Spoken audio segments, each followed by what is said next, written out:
This is StoryBeat with Steve Cuden, a podcast for the creative mind. StoryBeat explores how masters of creativity develop and produce brilliant works that people everywhere love and admire. So join us as we discover how talented creators find success in the worlds of imagination and entertainment. Here now is your host, Steve Cuden. Thanks for joining us on StoryBeat. We're coming to you from the Steel City, Pittsburgh, Pennsylvania. StoryBeat episodes are widely available at storybeat.net, YouTube, Apple Podcasts, Spotify, iHeartRadio, TuneIn, Stitcher, and numerous other podcast apps and platforms. So won't you please take a moment to subscribe to StoryBeat wherever you listen to podcasts? Well, I'm truly thrilled that my guest today, the dynamic movie and TV producer Chris Moore, is visiting StoryBeat for the second time. Chris is perhaps best known for producing Good Will Hunting, the American Pie movies, Promised Land, The Adjustment Bureau, Manchester by the Sea, and two notable TV series, Project Greenlight and The Chair, which was shot in Pittsburgh 7 or 8 years ago. On today's StoryBeat, we're doing something a little different. Normally, this show is focused on the creative process of various artists. But on this episode, we'll be exploring what's happening in Hollywood during the time of COVID. We're recording this in October of 2020, and since earlier in this year, the sands beneath the motion picture and television industry have been shifting quite dramatically. Because Chris is on the front lines of production in Hollywood, he has great insights into what is happening in the rapidly changing environment of movie and TV production. So for me, it's a terrific opportunity to gain a bit of deep perspective on today's Hollywood straight from the powerhouse producer, Chris Moore. Chris, welcome back to StoryBeat. Well, Steve, thank you so much for having me. I'm happy to be here. Well, I'm certainly glad that you are, because this should be a very interesting and hopefully not too wild chat about what's going on in Hollywood. First of all, how are you doing in this bizarre time that we're in? Well, I guess what I would say is it's very scary for a lot of us because most of the economy or the ecosystem of Hollywood is driven by production. Yeah. And right now, production is very difficult because nobody really knows what's going to happen if you get a group of people trying to make a TV show or movie. Most of the productions that are happening are in two spectrums. One is people, companies that have a lot of money and have basically self-insured.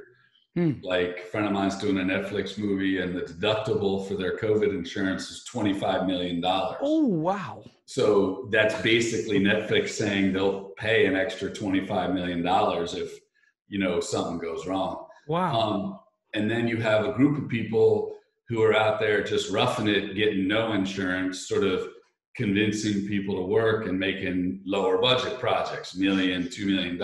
And if something bad happens there, they just shut down. Right. They're just done. So for me, I'm somewhere in the middle. There's a lot of development happening. I've sold some stuff. We have some scripts being written, and we're shooting some preliminary stuff on a couple documentaries because that's a small group of people, and that can be somewhat contained. And there's not a lot to it, but it's really a lot about trying to, figure out a safe way to do it, because if you get caught with an outbreak or something happening, it's pretty catastrophic what happens to your production because of the rules and all of the different states of how long you have to quarantine and how long you have to do that. And so it's a tricky time right now. I've also spent some of my time with a group of producers trying to figure out how to protect ourselves, because producers is the one group who doesn't have a union. It doesn't have any sort of help. And so we, are thinking or trying to come together in some way, even just to offer health insurance and support. And, it's tough because it really is, we're sort of in the middle of talent and money. And so we, each side thinks the other side is taking care of us. And really, we're just sort of out here alone. Well, obviously, just getting productions going is a big challenge.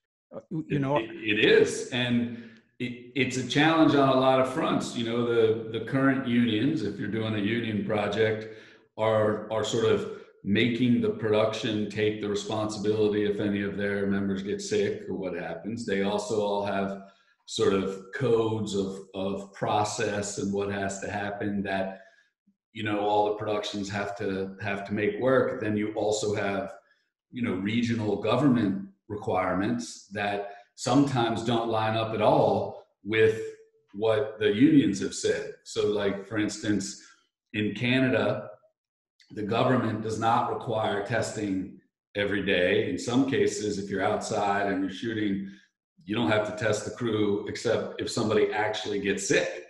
And yet the unions like SAG and the DGA require testing every other day. Sure. Well, in the projects that were in Canada, the government and the local unions in Canada said, we're not going to do testing. So then the actors all weren't allowed to come because they weren't going to get tested. So how do you negotiate? You know, it's not a normal thing for a movie producer or a television producer to be in between a union and the government of any country, let alone, you know, Canada. Really? So you wind up being the arbiter between the two somehow? Or is it just that you're stuck in? Well, your goal is to arbitrate it. I don't know that anyone's been super successful because we don't have any leverage or power, and to some extent, the people in the government have a lot more pressing problems than what happens to television production. So, of course, it's similar to New York State, where the governors very clearly said, "Look, the last thing I'm going to open is movie theaters. Movie theaters are a disaster. They're a bunch of people alone for 2 hours in a dark room with no ventilation. And, you know, but the film business, we need movie theaters to open back up. So what's the leverage you have on a governor to get them to open up movie theaters?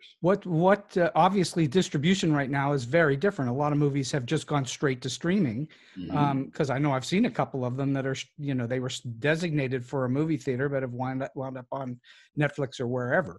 Do you think that movies are headed that way? Do you think we're eventually going to come back to theaters? Do you think theaters are in deep trouble, or whether it's just temporary? I think big theater chains are in deep trouble. I think local theaters that have a relationship with their local audience have a much better chance. I think, you know, I'm about 30 years in the business now, and I would say that for movies, theatrical box office was sort of the economic standard. Every deal after that, whether it was home video, television, foreign, all was determined based on how you did theatrically. That's going to go away because there aren't going to be 5,000 screens for a movie. There's going to be 500. And the movie going experience is going to be a personal one about what you feel like doing, not about whether you can see the movie or not. The movies will all be available at home. Sure. Well, I was going to say it wasn't all that long ago that you didn't really have the big movie theater experience in your home. Now, many people have that kind of big screen, big, beautiful sound system, 5.1 surround sound, all the rest of it in their homes. Yeah. This was only for the most wealthy people at one time, not long ago. Now anybody can have it, basically. Yeah. So do you really think that people will still want to go to a theatrical experience? Do you think that there's something still that's going to exist in terms of wanting to be together in a room? As I said, not as a business. Not as a business. I mean, you come out of, live plays, like a lot of people would say, the live theater business, except maybe Broadway and Vegas, is a hobby. It's people who like it. Yes, you can make a little bit of money. There are theaters in Pittsburgh that are doing stuff. Schools have theaters. There are traveling, shows that go around, but it's not a big business. They're not owned by massive corporations because they're making so much money. And in Hollywood, the independent business, the smaller, films, the big companies rejected that about 10 years ago. They sold all the companies and they said, look, we're into these big things. And it's possible that there will still be a theatrical experience for certain types of projects, right? Like I would go see the new Avatar movies in a theater, right? If I could. I think that some of the bigger screen formats like IMAX, your point about you can have a big, 5-foot screen in your house on your nice couch with no idiot next to you chomping on his popcorn. Exactly. But you can't have an IMAX screen in your house. But you right? can do 3D, which sort of came again and went again. You can. So my point is that I think the world will suss out what is left of that economics and I don't think it'll ever be as important, the theatrical part, as it was before. Oh, no, I think it will be, more like a special thing or something you want to do once in a while, or it'll be, things that have to have speakers or have to have other reasons why you show up in the theater. We're going to screen this movie and the filmmakers are going to be live at one theater and we're going to broadcast it out for, everybody else. Or, there's a group in some of the big theater chains, what is it called? That does like weekend releases of movies. I want to say it's like Fandom but it's in a lot of movie chains where they'll just rent out the theaters for a weekend, publicize, and some of it's like high school, cheerleading competitions. Right.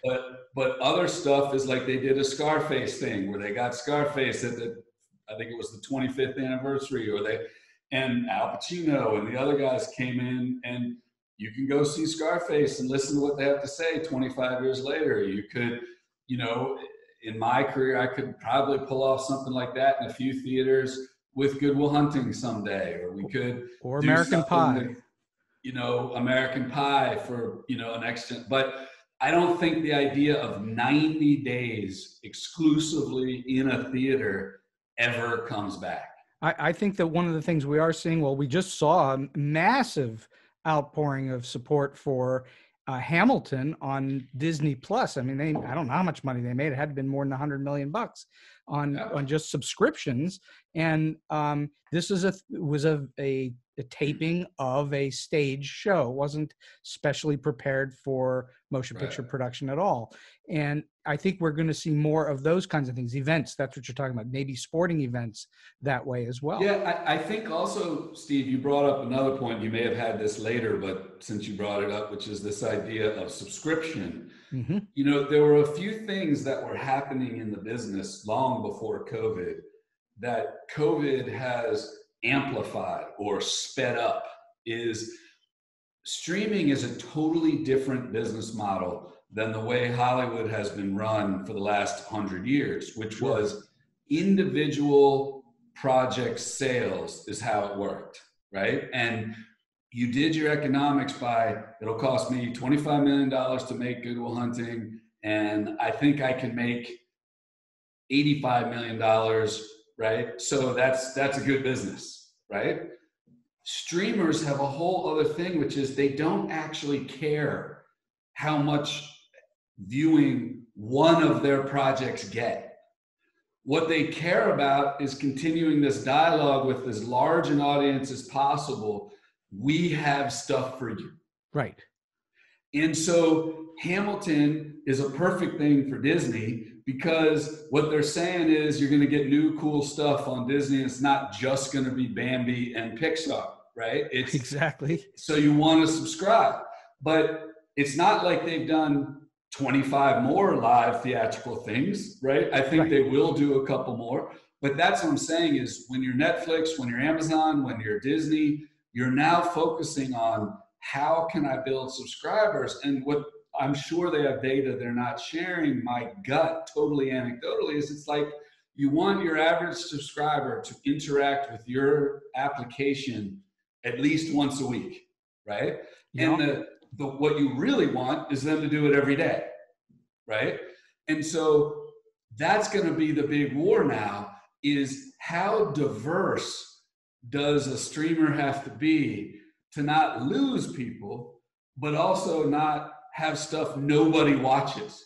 right? That Exactly. and that is a totally different dynamic than trying to make a single thing that you think people will buy tickets to that one thing, right? Is there an And equation to the grocery industry where you're trying to make a little bit of money or a lot of money off of a little bits? So you're trying to make a little bit of money off of every thousands of them. the only reason groceries may not be a perfect analogy for what I'm saying is that inside the grocery store, each item has a price. Yes. In a streaming service, each thing you watch doesn't. Exactly. That's true. So what that does is it means there's no hits. There's no upside. The entire business is built on selling people on upside, right? Yeah. You're saying to people, your play, other people's work, the movies I've done, they're gonna overperform. American Pie could have been put in the category of just R-rated sex comedies, right? And that has a ceiling, and it can only do a certain amount of business in TV and other stuff, and foreign, it's American, so it's not going to do any of that. So we'll only make it for $9 million because the normal R-rated teenage sex comedy is only going to make $30 million. Now that's still worth it to make $20 million, right? Right. Then we go out and we overperform, right? So American Pie as a franchise has now passed $1 billion. Wow. Worldwide, right?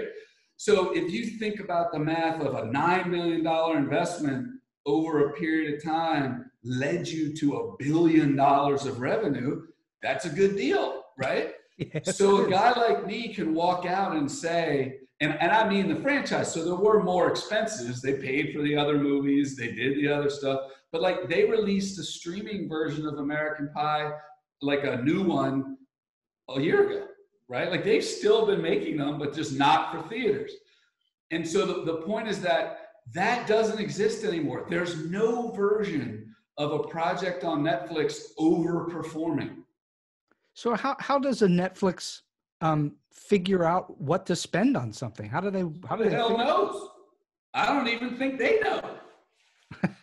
I think what they're doing is they're compiling data and then they're looking at the market value of stuff. And right now they're the king. So all they're probably focused on is how do we stay the king? Sure. Right? So you got to overpay and you got to go get the talent exclusively like Ryan Murphy or Shonda Rhimes or whoever. But in my personal opinion, it's going to be very difficult for Netflix to survive over another 20 years because all these other companies have bundling opportunities.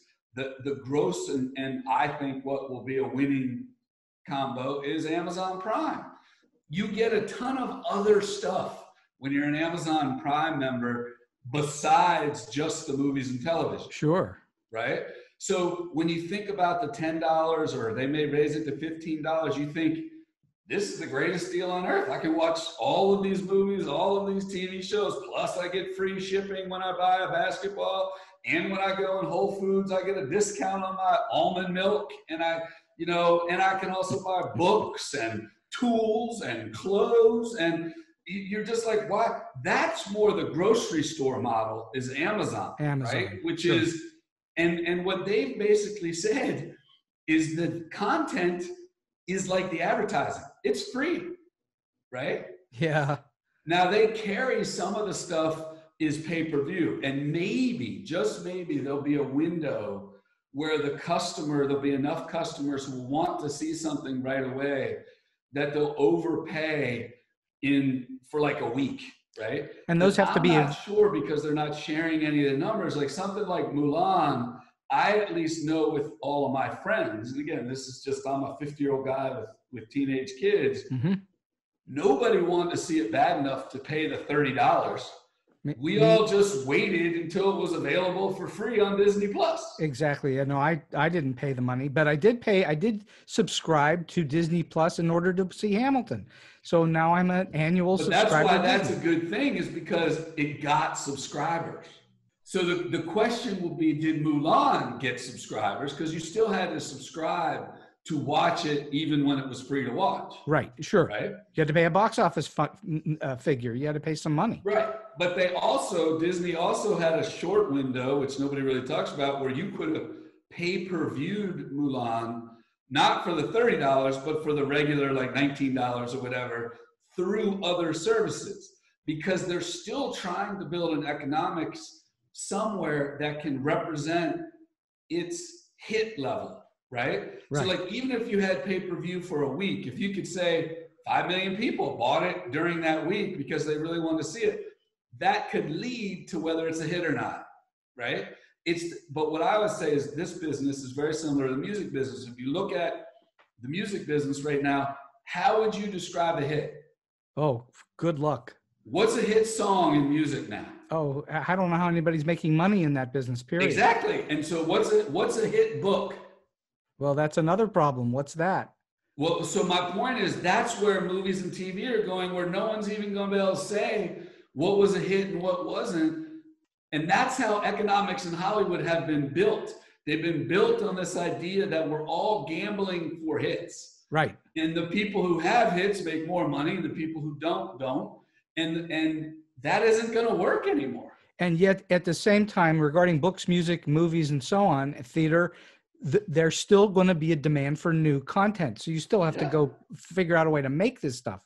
And there will be talent that still has some value. I'm sure John Grisham still gets paid more for a book than I would if I showed up. Absolutely. Right? Absolutely. But the point is, it'll just be based on a marketing value of, on average, a John Grisham book sells X, right? Or on average, a Will Smith movie sells Y. Or on average, a Dave Chappelle comedy special does this. And that's the interesting part about streamers right now, is they don't share that. The thing that made box office so important is it was open to the public. Right.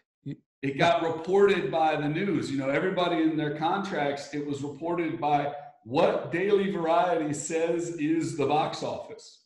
Right? Do you believe all these years that that's always been accurate, or has that been it's been fudged somehow over the years? I'm sure there's payola going on too, like with the old radio stations and whatnot. Yeah, yeah. But I think now with streamers, they do actually know how many people watched it. They know how many people started it and never finished it. They know how many people bought it or clicked on it and never watched it. Well, they may not know the exact number of viewers. They'll know the exact number of who started it, but they may not know if there are 12 people in the room or one. Right. Exactly. So that's a slightly different. They don't want to build the economics about how many people are watching it, because, as you said, how do you know how many people are in the room? Unless you turn the camera on the other way, and every time you turn on Netflix, it's recording. Well, we have a similar thing going on with this podcast, with podcasting. You can't figure out what your actual podcast numbers are, because once the stream, the RSS feed leaves the podcast site, you don't have any control over how many different people are listening to it. Yeah. So you don't know. So it's very hard to gauge numbers. People say to me all the time, how many people do you have listening to your show? And I always have to say to them, well, it's a lot, but I don't know the exact numbers, because there's no way to know. You know, there's no AC Nielsen that gives you a clue. And you're saying AC Nielsen was the same thing for TV. They all agreed that they do ad rates based on Nielsen ratings. Right. Right. So yes, I'm sure the shows that they say are hits get more viewers than other shows, but do they really get 17 million people on a regular weeknight watching NCIS? I'm not sure it's really 17 people. Do 17 million people watch it over the week? Maybe. But it's a weird thing, this business, because in the grocery store, just to stick with your analogy, there's inventory.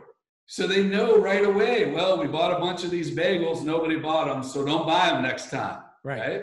Right. In the sort of retail business of hard goods, and I don't know if you've been reading in these articles about the fashion business, but they've been explaining how the sendbacks, the rejects, are killing the fashion business, because all of the manufacturers had to say, okay, we'll take whatever doesn't sell back, right? And they didn't have to do that. Usually stores would be stuck with the inventory and they'd create a discount place, right? Like Filene's basement when I lived in Boston. Mm-hmm. It was always the stuff that was like 2 months old and would be 50% cheaper if you waited. And that was because Filene's got stuck with the inventory, right? Now Filene's just packs it back up and sends it back to whoever sent it to them and gets money back. And so, you know, the entertainment industry won't ever get to the send it back category. No. But if it stays in the sort of subscriber dominated, and we never get to a individual purchase level again, it will have, I think it's going to take us 4 or 5 years to figure out what the new economic model is. Well, in the meantime, who's going to make money? Just the very, very, very top people then, yeah? And even them, at a certain point, as the economy leaves theaters and comes down to viewership, there will have to start being some transparency within the streamers, right? Yes. And that's why, like, home video, that's why the DVD business, it will probably historically, the heyday of the DVD foreign sales market and cable TV all coming together at one time will stay as the financial heyday for Hollywood forever.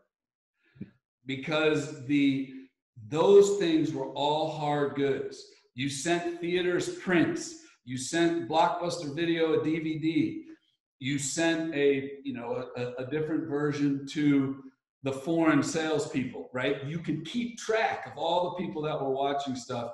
And your biggest fear was in the back room, the Blockbuster store copied, Batman and was selling a bunch of bootleg copies. Or in a theater, they were running the film through 3 of their cinemas and only telling the studio that they were showing it in 1. Right. Yes. Those things are way find-outable. They're also minuscule pieces of money for the larger companies. If you're a small theater somewhere and you got 3 screens and, Batman comes out and then you also have 2 other movies that like 8 people want to see, you probably make an extra couple $1,000s if you run Batman and all the screens and you have a bunch of shows and nobody does the math on, wait, it's a 3-hour movie. How can it be available every hour? Well, it's available every hour because it's playing in all 3 screens, but we're not telling Warner Brothers that we're doing that because we don't want to give them their percentage of these other 2 screens, right? Sure. So there'll be some of that, but I think in general, the digital files, to your point, is once somebody has it, you don't know how many people are watching it, you don't know how often they're sharing it. They've gotten pretty good about things for people who do it the legitimate way of being able to turn it off, or you rent it for a specific period of time, then it won't be available. But that's all the people doing it legitimately.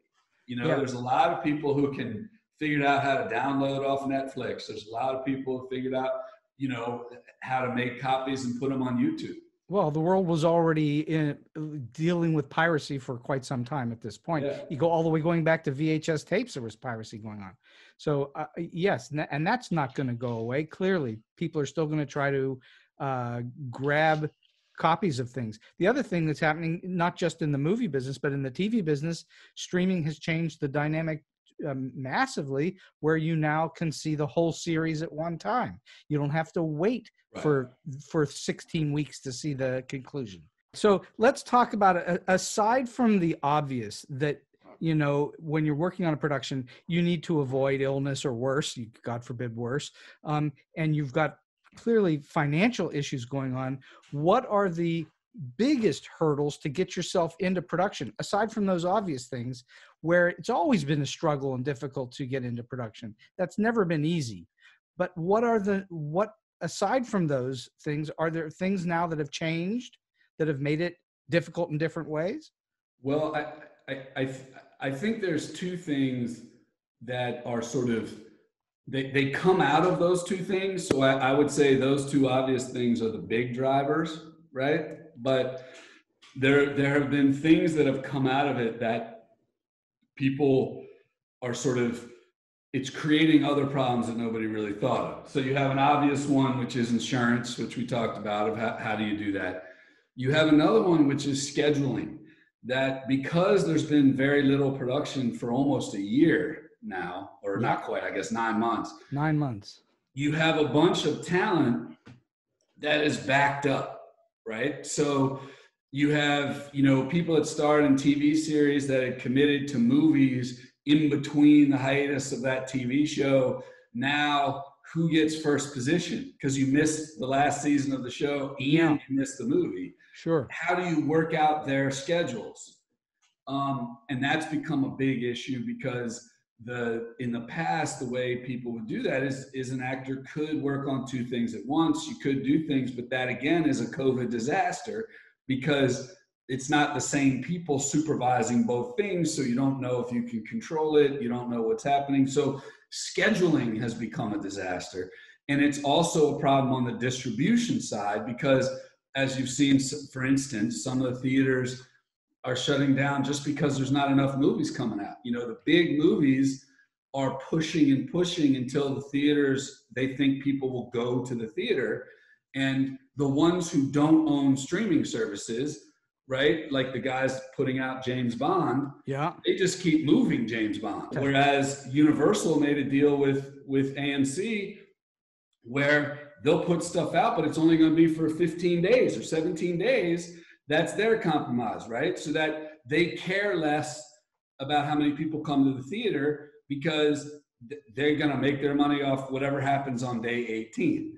Then you have a bunch of the movies just keep pushing and pushing and pushing, but that's only going to be possible for the companies that have enough money to survive without releasing any movies. And that too will also screw up scheduling when they need to promote. So when 100%. They go to, then people will be involved in things that they were committed to that they're suddenly in production on and can't do promotions. Absolutely. Yeah. So that's the biggest issue then is a scheduling issue. Is that what's messing things up? But I think it's also combined with the fact that there's a trust issue of the information out there. Mm-hmm. I think that's permeating every industry. But the thing that really hurts ours is making these shows and movies and things takes a while. So the industry really is divided into projects getting ready to go, projects in production, and projects getting put out into the world. And there's a pretty natural ebb and flow of how that system works. And most companies, even producers like me, you have a schedule in your mind of how a year will go or how whatever will go. And you got to have, this in pre-production in order to have that in production, and you got to have that coming out. And your career is better off if you always have at least one thing in those buckets, right? And the problem is that COVID has lasted a whole lot longer than anybody thought. And what's that done? Not only by lasting longer, it's created problems, but it's also made everyone in Hollywood gun shy to pull the trigger because they can't count on anything actually in a reasonable amount of time getting better.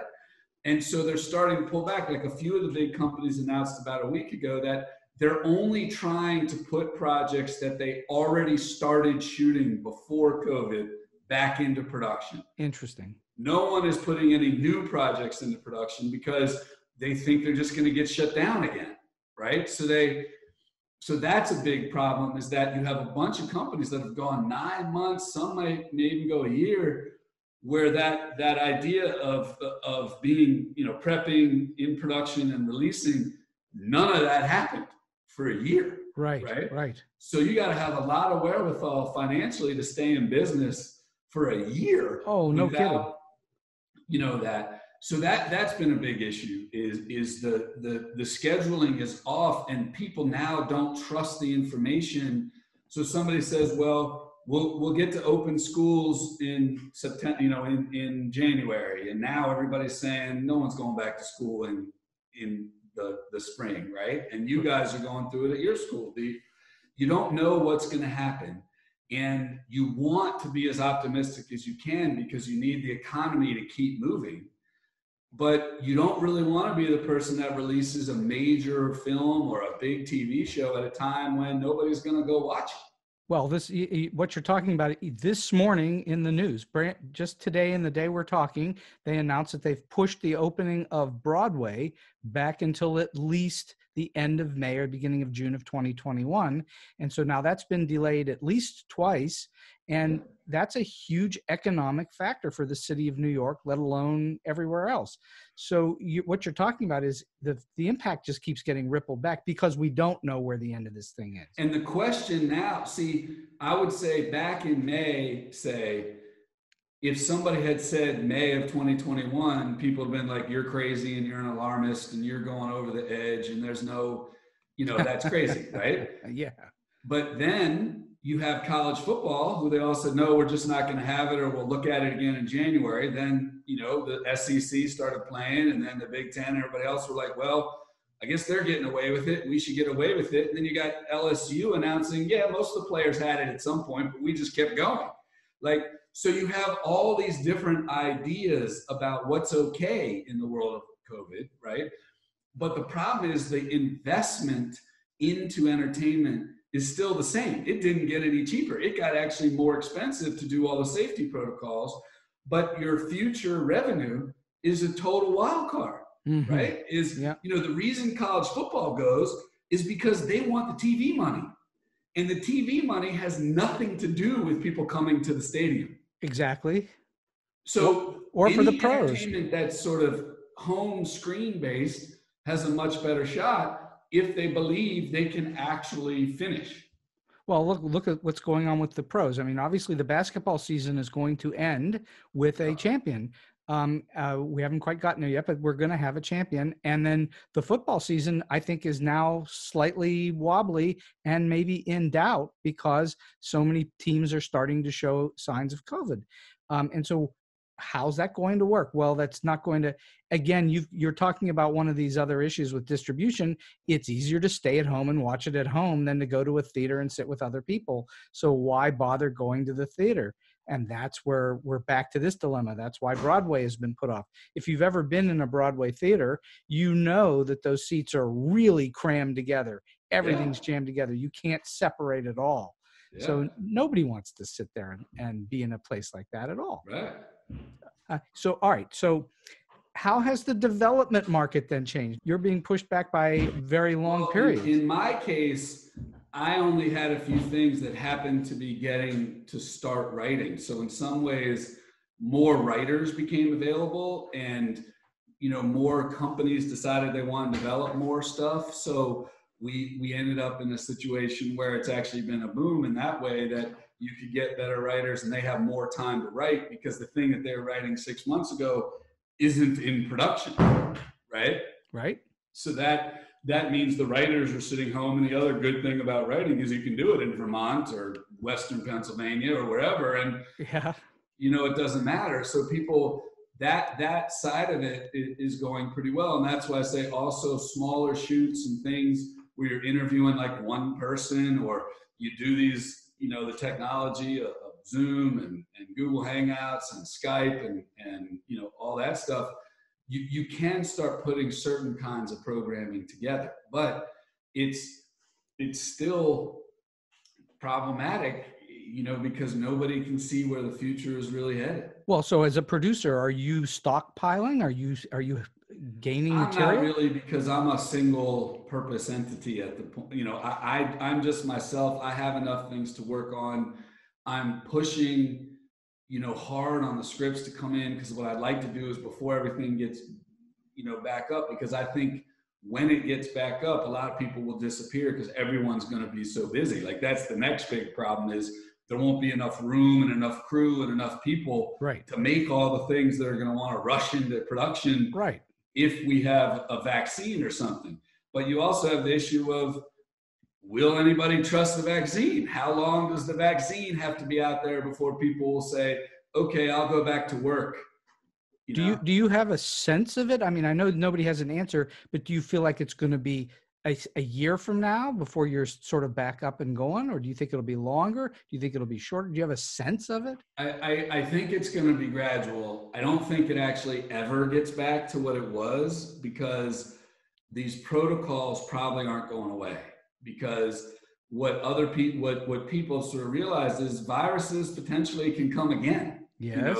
we were sort of lucky that it was this long between the Spanish flu and now. Yes, right? That's and right. That's true. You do have the flu, and you do have pneumonia, and you do have HIV. I mean, there's shit that's come up so I think more of these safety protocols will stay in place for a chunk of time. Right? Until people feel really confident again that they're not just going to catch something and die from it easily. Yes. And have permanent lung damage or have permanent, breathing problems. Heart damage and all the rest of it. Yeah. I think so that is going to be longer. I think so that will limit it to certain types of productions that can fit into all the guidelines, right? So what I would say is it's probably basically what Broadway said, May or June of next year, when the protocols will be tested, there's probably better treatments. Even now, the percentage of people who get infected, end up in a respirator and die are going down. It's not as high as it was because, viruses get weaker, things happen, but there will also probably, because people are getting, and having the president get it and then say he's fine is always, it hurts a little bit in the logic of it, because there were always things that could happen to you when you shoot movies, right? You could always get sick, you could get pneumonia, somebody could break a leg, you could do stuff. So it's not like we've been making stuff without the potential of illness or sickness or whatever. The difference is now you might die, which is totally different. Yeah, totally different. And you might give it to everybody else, right? Exactly. So it creates this other, sort of dynamic. I think these systems they've worked out are pretty smart. They have these, zones, and there's like the actor area and there's the crew area, and it'll start being more segregated. They'll be much harder on who actually comes to set. Like, I read a proposal, and it was funny because my fellow producers, as I said, we all feel like the bastard stepchild. And this to me was the anecdotal nail in the coffin, was when all of the major unions, SAG and the DGA and the IATSE, Teamsters, all of them put out one thing of, guidelines, producers weren't allowed on set. So that's a pretty clear indication that the people who are actually there while it's shooting, they want to limit it, and they don't think what we do is needs to be there. But also, it's the idea that many, many more non-essential people won't be there. So that'll change. Isn't that the age-old thing? We don't want the producers on the set anyway.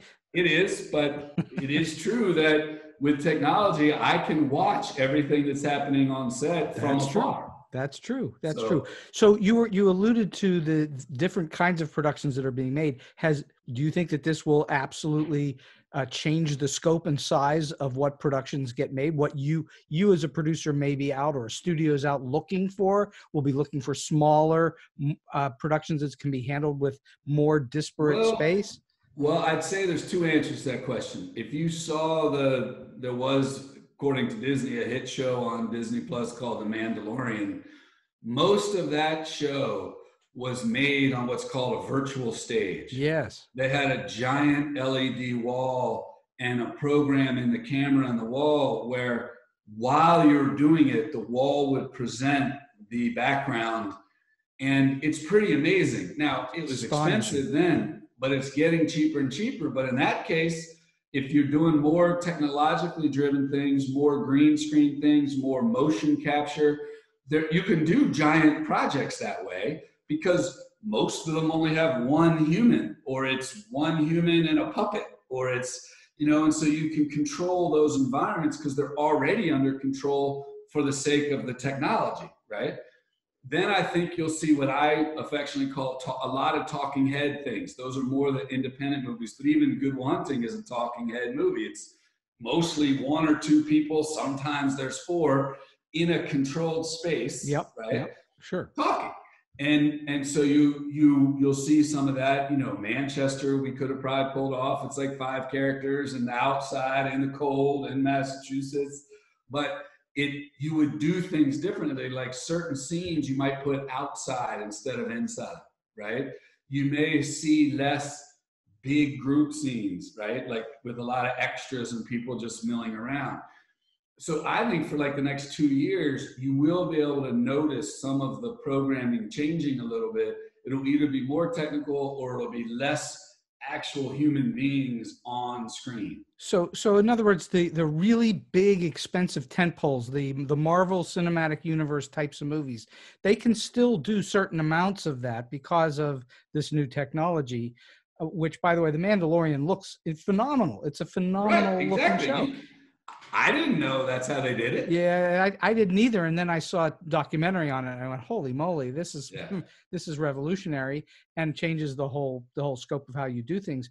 But at the same time, there still are certain things you can't do with that technology. And like you say, then you're going to go to the smaller scope movie, the Manchester by the Sea. But remember, Steve, it's also a percentage game, right? Which is, say you're doing a movie that's a 50-day shoot.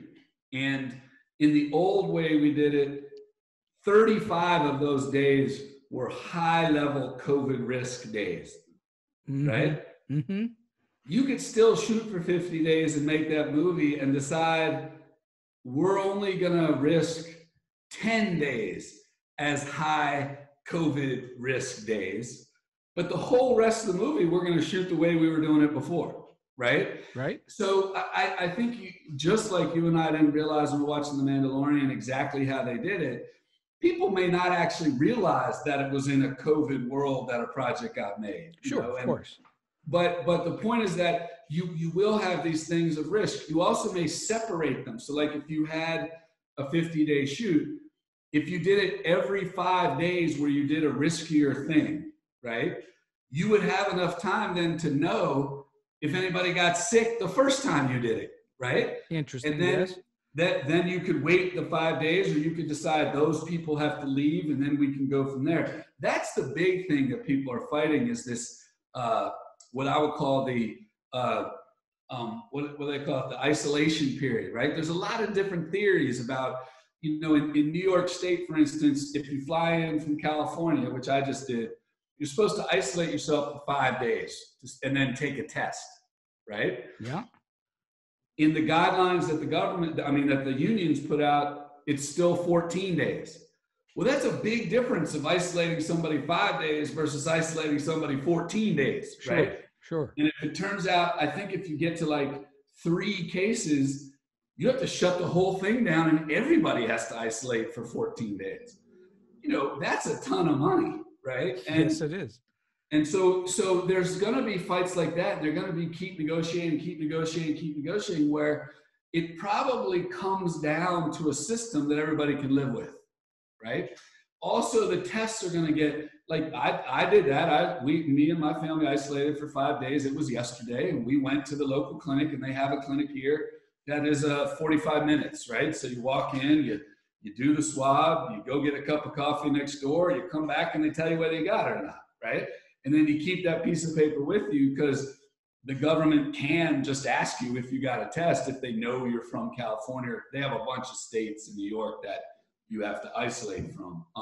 But my point is that was a lot simpler for us to decide to come and visit my daughter than it was 6 weeks ago when the travel restrictions were way higher. We were like, fuck it, we're not leaving California, Well, you're hopeful that it's not going to shift again because it could. And that's what really throws entertainment off is there's so much prep time and planning everything that when you start planning it, you realize we could be totally planned out and ready to go, and then they just decide, they're going to change the rule. It's difficult. Of course, it's difficult. So in terms of production, you have to factor in a time difference. Does it take longer to do everything? You have to factor that cost in. What percentage of your budget does that then increase? Well, most people are saying that the safety and the extra time precautions are 20 to 25% increase in budget. Wow, that's huge. Yeah. Now, the smaller movies, it's a smaller number, and it can be a little bit smaller because there's less people, but it's still 15 to 20%. So that sounds to me like there will be producers, and whether it's television features or whatever, there will be producers that will actively seek work that doesn't require as many people in it. And that way they can save money. Potentially. I think the problem is it affects the product. So you have to do the math in your head of, can I I liken it to people that want to say they make foods out of organic, farm raised, whatever. That's a good system if you have a market for it and people will overpay for it. Sure. And your job isn't to feed the world. Right. Right? Right. If you need to feed 50 million people, you can't grow it by hand in your backyard. Right? And so that's to somewhat assume if you're going to do it totally right, yes, you're going to look for opportunities that are smaller, less people, more contained. That's why you're going to see probably more horror movies. You'll see more sort of romances. I have a friend that did a romance with Keanu Reeves and Winona Ryder where they're the only two people that talk. Well, that's one way to save money. And you don't even really realize till you're like 30, 40 minutes in that, wait, nobody else has ever said anything. And he shot it before COVID. He did it for financial reasons because the budgets of these smaller movies were already going down. Mm-hmm. And one way to make the budget less is have less people. So would you say that this is then just a natural course going to reduce the quantity of movies that are produced every year? How many movies does Hollywood typically put out every year? 400? Well, it's funny. Something like I was asked this question about 2 weeks ago, and so I did a tiny bit of research, but I don't want any of your listeners to think I'm a scientist in any way. Oh, we all think you're a scientist, Chris. I went to two places, which will be simple enough. The MPAA that does the ratings for movies, and this is just movies, they charge $5,000 for a rating. So you got to assume the person who pays the $5,000 to get their film rated thinks there's some upside or some reason to get it rated, and that it's going to be distributed in some way. The last 3 years, they've averaged 3,500 applications for a rating. Is that right? Right. Then if you add the television, right, they think that's roughly 6,000 things. Oof. So the rough number that I sort of use, just because I'm sure I'm not right on all of it, is somewhere between 9,000 and 10,000 new pieces of content are put out or created and made by Hollywood every year. That's much higher than I thought. Yeah. Much higher. It's insane. So, but what they'll tell you is it's roughly 700 that you've ever heard of or get released. So we're talking about there's maybe 700 that get released theatrically or with a very a lot of publicity on a streaming. No, even get on them. Even get on it. It used to be that the Netflixes and the Amazons would take almost anything. They pay nothing. They pay like 50 grand, which isn't going to get you your money back for what you made. Sure, of course. But now they're full. Like their attitude is more isn't what we need. What we need is diversity so that the average person who may have a weird thing they like or they want to watch, movies, black and whites from the 1950s or whatever, they got to have some of those, right? Yeah. But that's why I was saying earlier, the business model has changed, is that we've sort of, the thing that people also don't realize is the industry totally was built around new product. That's what drove theatrical. That's what drove premieres on streaming or television networks or whatever. That's what drove the big bucks. Now, people are just as likely to start binging The Sopranos or Gilmore Girls today than they are to watch a new show on CBS. Well, exactly. I mean, yeah, exactly. That you can stream anything as long as they put it up there. It makes so that's why it's created this economics that people don't quite have a hold of about what is the real level of demand that we have to satisfy, and they're all trying different things. All right, so I just want to sort of, not quite sidebar, but a little bit of a sidebar off onto the new deals that are made between the WGA and the agencies that this is coming in. Can you explain for the listeners that have no idea what I'm talking about, what has happened over the last year and a half between the various talent agencies and the Writers Guild of America? What happened?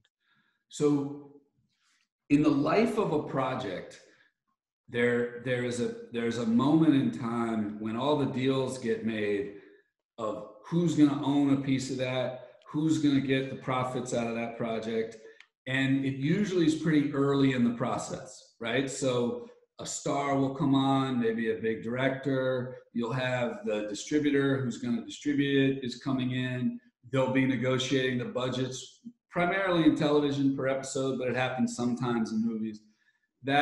So they call it packaging, and you may have heard that, where you package up everything that's going to be in this bundle that is this project. Packaging, right? meaning the various talents, the different disciplines. Well, it's also the budget. It can sometimes be the visual effects. Like if you have ILM or digital domain, that's different than having two dudes in their garage doing your effects. But it's the things that will show up on screen that theoretically make that a potentially hit product. When all that packaging is made, there are fees. And traditionally, the producers, people like me, and the studios in television, Warner Brothers Studios or Imagine or whatever, they put all that together and they got that money, right? And it turned out in some of the bigger shows that became hits and got syndicated, ended up, big internationally and all that, it was real money. It was hundreds of millions of dollars. Right. So over the last, I'd say the practice has been going on for about 10 years. I'd say the last 4 years, it's gotten super aggressive. And that's why the WGA finally had to say, this is illegal. Because what's happening is the agencies are creating their own entities. One is called Endeavor Content. There's another one called WHIP.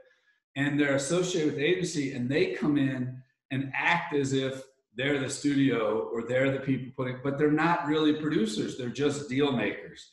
And so the clients, the writers who were creating these shows started getting upset that a bulk of the money was going to their agents. It wasn't going to them. And that's actually against the law. If you're an agent, you're not supposed to basically be hiring your own clients. Right, sure. So they had those two angles, plus the projects all have a ceiling on what the budget can be. Some are higher budget and some are lower budget. But if a bigger piece of that ceiling is going to your agent, it's not coming to you, right? And so about 10, 15 years ago, when the agencies started doing this, mostly in television, they went to their clients and they said, look, you, the writer, weren't going to get this money anyway. And you've been paying us our agency fee of 10%, right? So we won't charge you the 10% on any of the projects we package. And the money we get will come out of whatever the studio, the production company you were going to do it with, right? And so it doesn't come out of your pocket. In fact, you save money because we're going to make our money over here. So their feeling was, we're not double dipping, so that should make you okay with it. You, the writer, are getting 10% of your money back, right? And we're going to go over here. But after a period of time, it became clear that those companies were starting to decide which projects got made. They were starting to decide the budgets because they would make the packaging fee higher and make whatever their client was getting less. And now nobody can really prove that, but that's a lot of what the WGA suit was about, was there's a conflict of interest when both of you are getting money out of a limited pie, right? You're now negotiating against yourselves. Yes.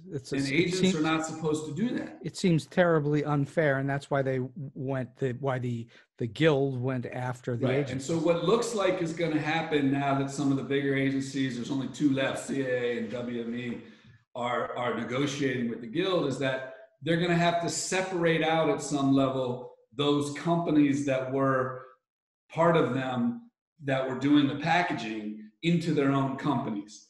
And those companies, the agency may still own 20% or 25% of it, but they don't own all of it. And the clients can go with other companies to package their projects, right? So like an example would be in the 80s, there was a very successful packaging production company called Carsey Werner. And it was Tom Werner and Marcy Carsey, and they created a bunch of shows. The Cosby Show. Friends, that 70s show. And they were that. They would come in, they'd hear a great idea from a writer, they'd bring it in, they'd put it together, and they would take some of the financial burden. And because they took some of the financial burden, they would get this big upside, right? Right. And so the agents and everybody were like, I don't understand. They're doing what I do. I put it together. I do whatever. I want some of Carsey Werner's money.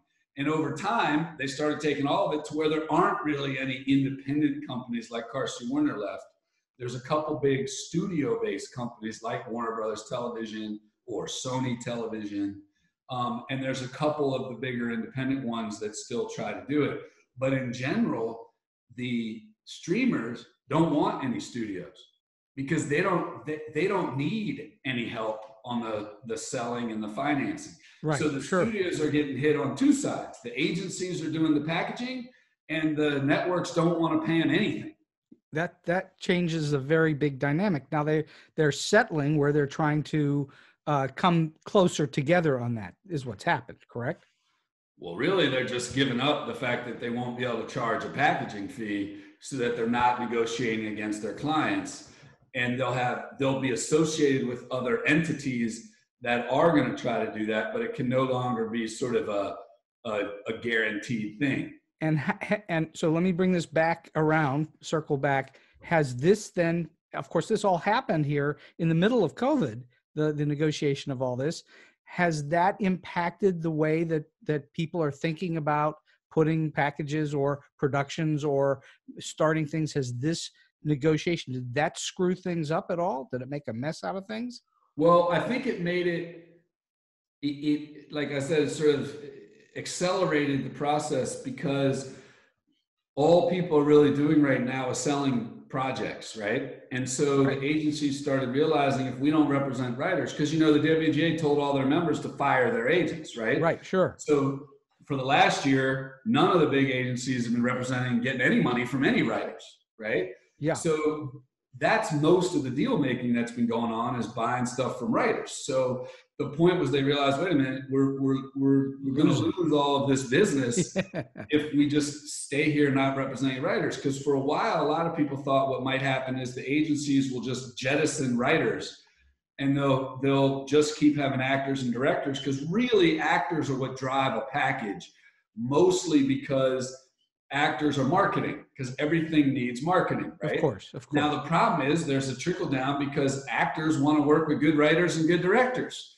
So that's why an agency has so much leverage, because they can put a good writer, a good director, and a good actor together. And if you're at Netflix and they walk in with a fully packaged thing, it's a lot easier for you to say yes. What's the last movie that you saw that had a really great, famous actor in it with no script, and they just improvised their way through? None. Exactly. So you need to have a really good script. No, but what they were saying was the agents, then other agents could decide to represent writers, and the writers would have to come to them anyway because they had the actors. True. Right? But what COVID did was make them realize much quicker they still need the writers. So you as a producer during this whole period, how were you getting pitched to? Were writers contacting you just off the cuff? For this period of time, it was kind of fun because I could do whatever I wanted. Manchester was an Endeavor content package. So in that case, I was going through those guys and they represented everybody who was on the project, and they help put it together, and they do a good job. It's not like, it doesn't become my job. So you can look at it one way, which is, well, it's a lot easier to just be the producer and let them do all the work. Or you can say, I probably would have done some stuff differently. But the point is that almost never, there's always somebody there from the financial side who's trying to help you put it together. And so if you don't have the money yourself as a producer, you're in between the talent and the money. Well, okay. So I'm going to try to wind us down a little bit. When you're finished with a production today, you can still do post from a remote distance. You can still edit from a distance. You can use Zoom. You can use different technologies in order to not be in the same room. Do you think that has changed the outcomes in any way, or do you think the outcomes are virtually the same as they were before? Your finished product. I have two answers to that, Steve, and that's totally unfair for your listeners to have two answers. But that's because as a producer, I wear two hats. One is on the business side and one is on the creative side.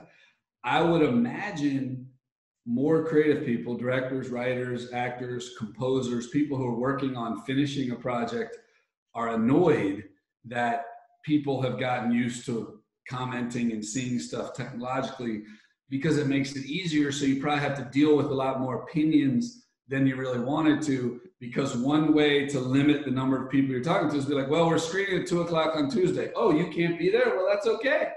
You know, and then those people can't talk about it, right? Because they haven't seen it. Right. Now, you know, people have more free time. They're sitting at home. They can watch the dailies. They can watch the cuts. They can talk about it more. And they know that you're sitting home with nothing to do, so you can play with it and cut it more. So I would argue on the creative side, I'm not a believer in committee creativity. So I would say it's gotten a little worse because it's so easy to do from wherever you are, assuming you have a broadband connection and some level of internet security. The flip side is that that for an executive or producer who's trying to supervise and see what's going on, it's made it much more cost effective because you don't have to be everywhere, right? You don't have to house everybody and rent office space and do other shit because people are just doing it at home. You may give them a little bit more money to get a high-speed internet connection in their house, you know, or you might do whatever. And you can stay on top of a few more things than you really could have when you had to go to the office. I mean, I think what everybody has realized, at least in Los Angeles, is getting the time back that I used to spend in the car and getting the time back that I used to spend just bullshitting with people in an office added 3 work hours a day. Absolutely right. So on the producer side, on the efficiency side, it's been a real bonus in post-production because I don't have to go anywhere and I can still do my job and I still get time. So do you think this is how it's going to be going forward?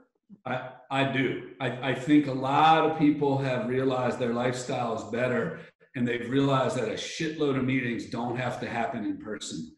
And I think the Zoom is also personal enough where you see the person's facial reaction, you know what's going on, but it also creates a real speed to meetings, right? Because there's not the social aspect to it.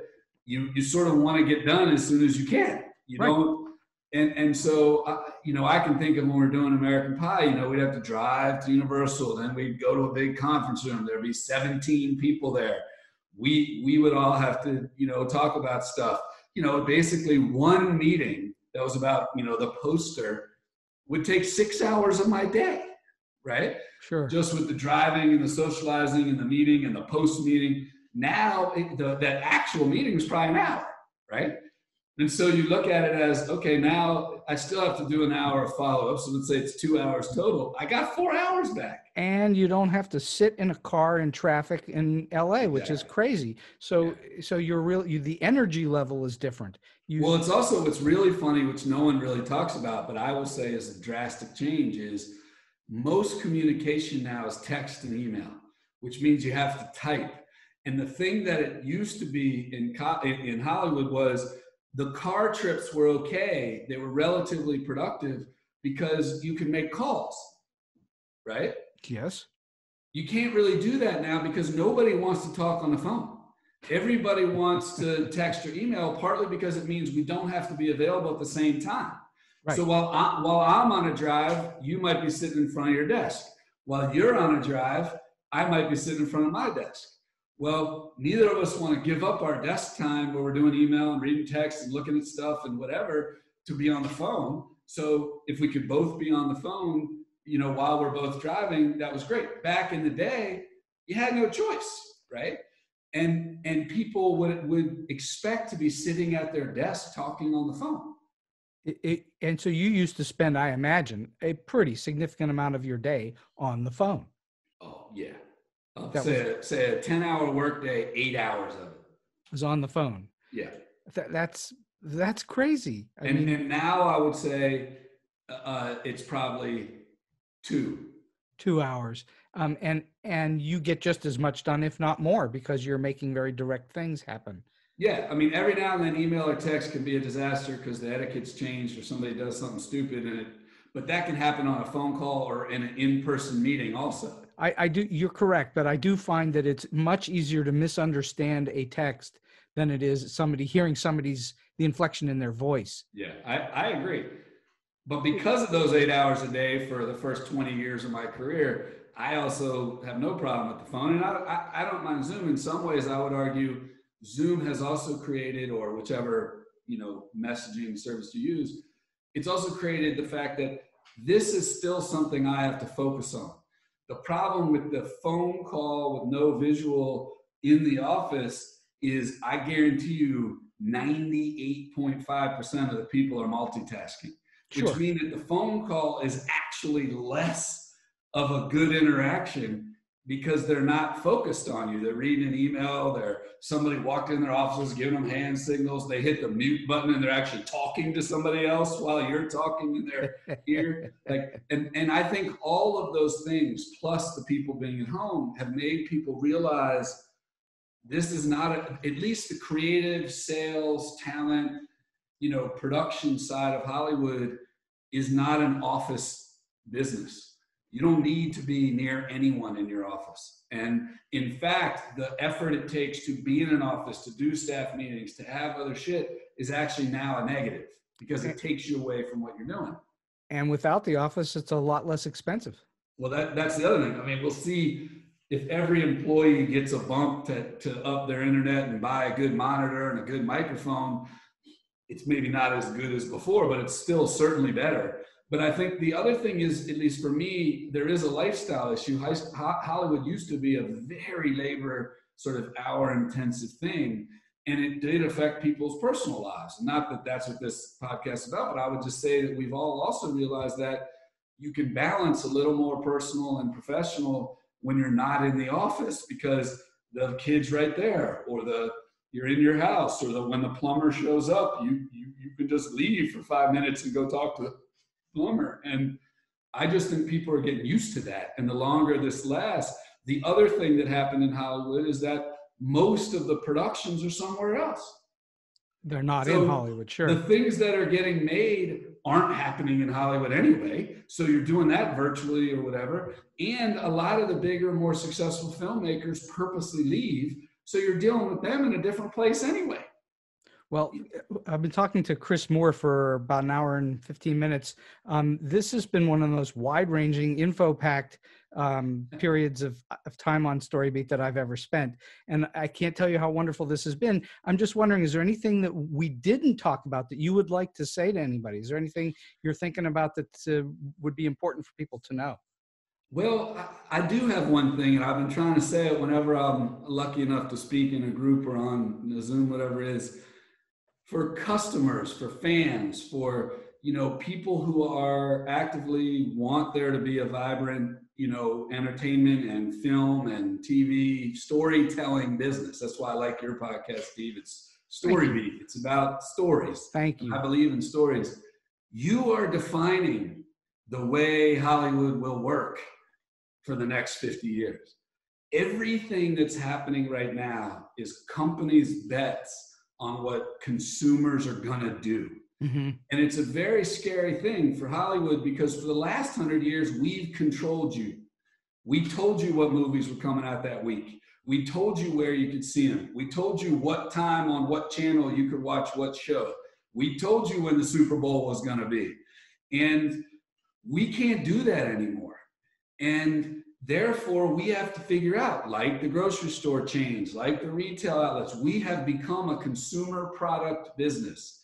And so what I would say to everybody, while you're making your choices about what you watch, how you watch it, what you subscribe to, as much as this sounds really dumb, your choices matter to us. So think about it when you're doing it, because if you don't really like it that much, or if you're like, this isn't that good, or if you're like, I'm sick of paying $30 for Mulan, don't do it.